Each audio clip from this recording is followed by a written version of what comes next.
Giovanò, che ti do? I rigatoni o i spaghetti? Ah, vedi qua, ragazza laggiù. No, quella bionda, quell'altra. Chi, Rita? Mi piacerebbe essere servito da lei. Ah, Rita, senti un po' che vostro, giovanotto.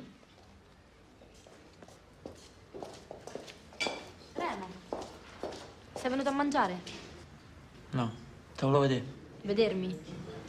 Mettete a sede, va. Veramente non potrei. Te lo do io il permesso. Solo un attimo. T'ho pensato molto in questi giorni. Poi non ce l'ho fatta più, ho deciso che te lo dovevo dire. Anche se secondo me te già lo sai che mi piaci. L'avevi capito, no? Non mi dica che ti eri accorta che l'ho preso da te. No, io veramente non mi ero accorta. Forse quando mi innamoro non lo dimostro tanto. Mi chiudo. Ma è proprio per questo che te ne devi accorgere, no? No, io non l'avevo proprio capito che ti piacevo.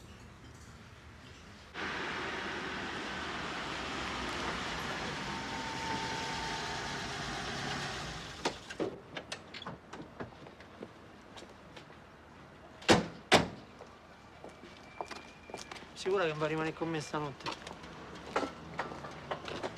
Non te va di stare con me? Non lo so, ci devo pensare. C'è poco da pensare, devi solo dire di sì. È successo tutto così in fretta. Aspetta, aspetta, mo, Aspetta.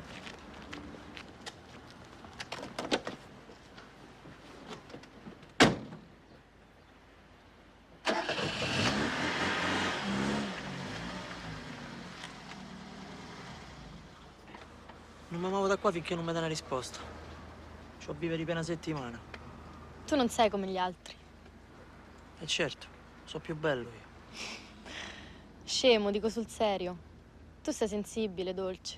Davvero.